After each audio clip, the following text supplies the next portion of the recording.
First, a couple of quick announcements. I'm still accepting submissions for the blog returntotradition.org. You can email me submissions to the email listed in the address below. Please don't send them to the Facebook page via Messenger. I've been in Facebook jail for a couple of days and won't be eligible for parole until tax day in the United States. So please, if you're one of the people who sometimes sends me a message through Facebook Messenger, I have no access to the app right now. And that topic is directly related to today's topic, censorship and Catholicism. No, this is not an educational presentation on the Church's traditional teaching on speech and responsibility. It's about censorship and why Catholics should care about the subject in the modern age, because we do live in a censorious age. It's not only secular conservative pundits being censored by the leftist big tech mega corporations. Christians of all stripes have been targeted for censorship by various secular groups, most notably the notorious secular leftist hate group, the SPLC, whose rhetoric has inspired acts of violence by crazed gunmen. But still the SPLC persists. I have some examples of the censorship I'm talking about. The most obvious kind of censorship is the kind that people with what gets called right-wing views typically experience, usually getting kicked off places like YouTube, Twitter, Facebook, Instagram, or other platforms, including Patreon and payment processors, for saying what our adversaries think are unsavory or offensive things. Most relevant to my audience today is the most obvious way they can attack us, which is to use flagged terms, many of which I've seen used in the comments of my videos. This includes the use of what I'll call the S word to describe members of the Rainbow Coalition. Many of you want me to use that word specifically, but it is one that gets flagged by YouTube. I know for a fact that it does because YouTube will flag the comment and make me manually approve it when it's used by one of you in the comments.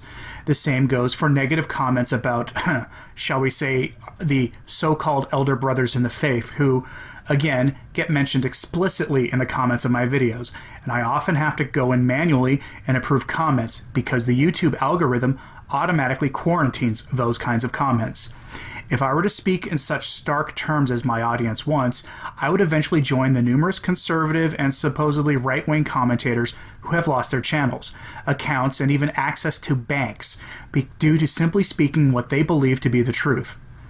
Much of this censorship is done by the SPLC. Recently, Church Militant was targeted by the SPLC and placed on their hate watch list, which has inspired acts of violence in the past. I normally try to avoid reading two articles verbatim, but I can't help it today because I have two examples of what I'm talking about. My apologies. But first, to LifeSite News for this story we go about Church Militant. Again, this is from LifeSite. Michigan's lesbian AG investigating Catholic media org as part of hate group crackdown, posted Friday, March 15th of this year. Lansing, Michigan.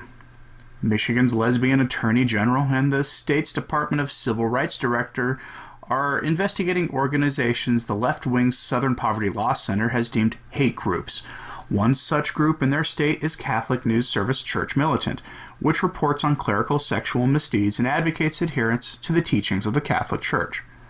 The SPLC has labeled Church Militant anti-acronym. The law center lumps pro-life, pro-marriage, and Christian organizations in with neo-Nazis and the KKK as hate groups. Its hate map inspired a man to attempt a shooting rampage at the Family Research Council's headquarters in 2012, the first incidents of armed domestic terrorism in Washington, D.C. Attorney General Dana Nessel and the Department of Civil Rights Director Augustin V. Arbulu say they're responding to the SPLC's annual hate map report. They claim that the SPLC has documented an increase of active extremist and hate organizations in Michigan. According to Arbulu, his department is creating a process to determine hate and bias incidents that don't rise to the level of a crime or infraction. That's really spooky sounding. This may mean documenting the group's activities and members. Critics fear that the database amounts to a political enemies list. Hate cannot continue to flourish in our state, Nessel said in a February 22nd statement. She added that she is creating a hate crimes unit to fight against hate crimes and many hate groups which have been allowed to proliferate in our state. In an opinion piece for the Detroit News, Nolan Finley warned that this new effort has the real potential to morph into thought policing.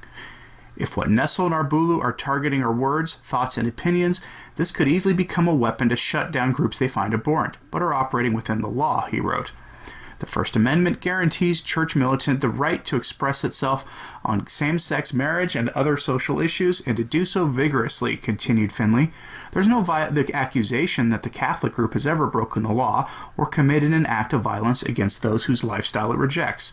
Subjecting it to a state interrogation would amount to harassing its members for their religious beliefs.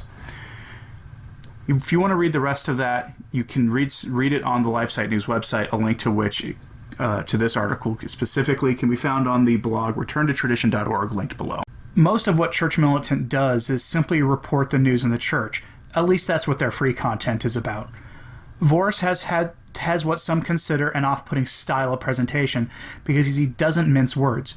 Say what you want about Voris, but you have to hand it to him. He's not deceiving his audience. He tells you what he thinks unequivocally, and now he's being targeted by the demonic left for doing so. I would consider it a badge of honor to be put on the SPLC list. Honestly, if my work here continues to grow with your help, I hope to get their attention as well.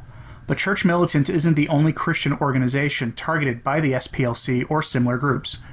In 2017, the Alliance Defending Freedom was listed as an extremist group by the Southern Poverty Law Center for defending the religious freedom of Christians in this increasingly intolerant country. If you remember all the stories of Christians being forced to bake wedding cakes or take pictures of same-sex ceremonies or similar kinds of stories, that's the kind of work the Alliance Defending Freedom works against. More recently, however, the SPLC expanded its definition of extremist groups to include Christian organizations that uphold free exercise rights for religious believers and biblical teachings on marriage and gender.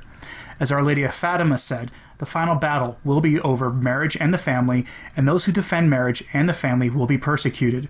We are seeing this play out before our eyes by the designation of groups like the Alliance Defending Freedom, the Ruth Institute, Lepanto Institute, and many, many others as extremist hate groups. According to the SPLC website, hate groups are organizations with, quote, beliefs or practices that attack or malign an entire class of people, typically for their immutable characteristics, end quote. Further, the SPLC makes the astonishing claim that it only lists Christian nonprofits that denigrate members of the acronym community, and not members that only oppose the redefinition of marriage. One consequence of the SPLC's targeting of Christians and putting them on hate watch lists is that it makes it difficult to get legal counsel. After all, what lawyer wants to be the lawyer for neo-Nazis? The SPLC originally was born to defend poor Southern African Americans against the predations of the KKK. But, like any other nonprofit or governmental agency, after it's outlived its usefulness, that organization had to find a new mission, hence the hate index. What does this have to do with us? The SPLC is one of the groups who contribute to social media self-policing. YouTube, Twitter, Facebook, and others all have their own internal policing of so-called hate speech and get plenty of advice from the SPLC, who is the trusted partner for many of these organizations.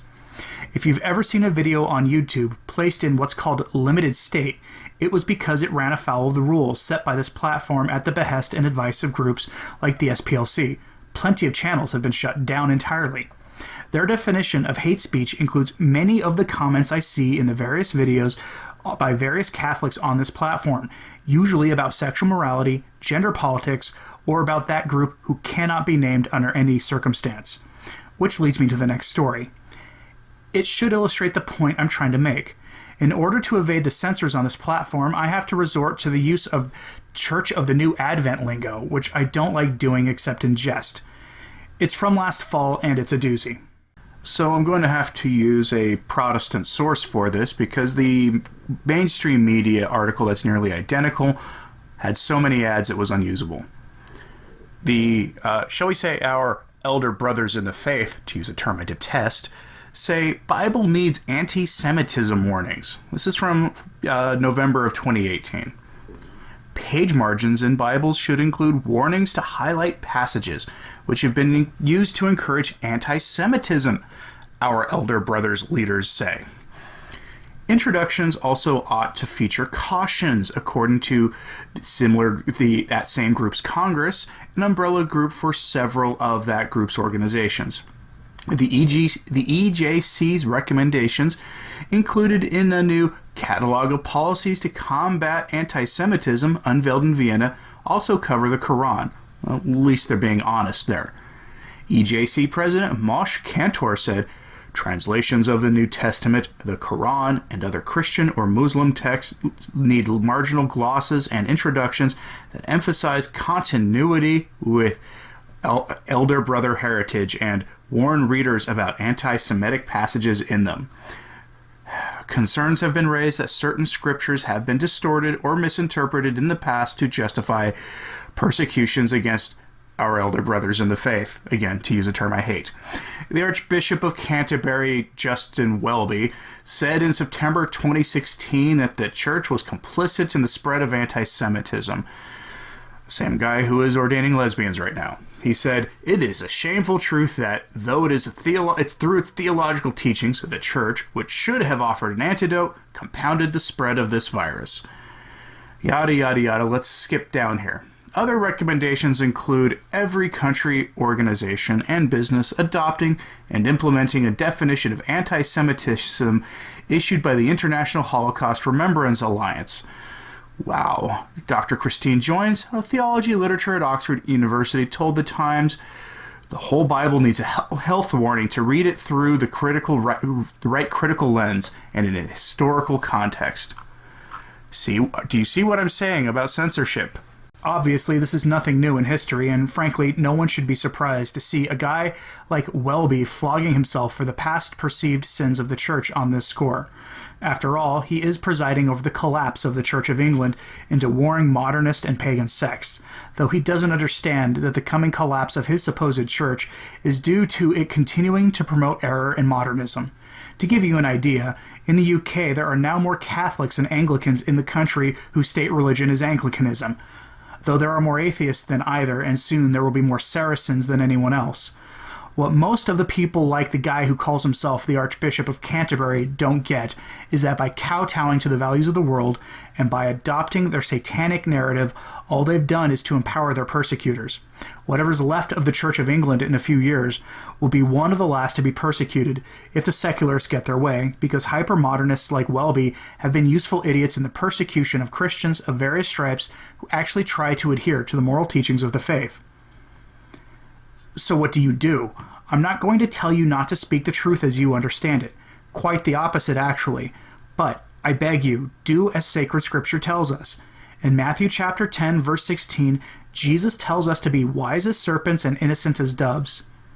In this context, it means to be smart. It's why I use coded language, which I tend to cycle through. Notice that I stopped referring to things as the Bay Area lifestyle. It got stale.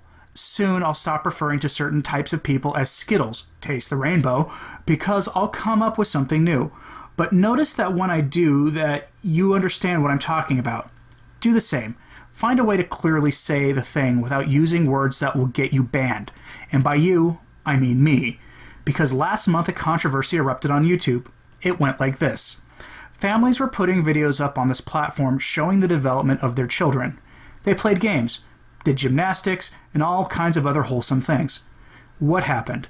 Some media outlets pointed out that consistently in the comments, you'd see comments by pedophiles about the kids. What did YouTube do? Did they ban the accounts of the people making the comments? No, they demonetized the videos, put some in limited state where you can't easily find them or comment on them, and did other censorious things to the people who did nothing wrong because of the comments made on the videos. They said they won't do that as a general rule, but no one believes YouTube or Google at this point. In a related turn, the Super Chat feature, which enables you to make a donation to a channel in a live stream and have a question addressed by the person doing the live stream, is getting changed as well. Now, if you put in the chat a comment that flags their hate speech algorithm, guess what happens? Your chat is automatically deleted, and if it was a Super Chat, meaning you were donating to the YouTuber in question, that money goes to anti-hate groups instead to the content creator. You can assume that means to the ADL or to the SPLC. So please, be wise in how you express the idea. This is not a friendly platform to our cause, and all attempts to launch alternatives have been stopped dead in their tracks because the SPLC and the ADL target banks and web hosting services who would dare do business with thought criminals. And as we have seen with this story about the Bible, that's us. Christians, but especially Catholics, are thought criminals. If, like me, you object to the spread of moral depravity in the broader society, then you are a thought criminal. Speak the truth and be wise in how you do it. Thank you for listening and for your support. If you want to support my work, there are options in the description of this video. I ask that people continue to pray and do acts of penance for the liberation and exaltation of the Church. I'm Anthony Stein. Ave Maria.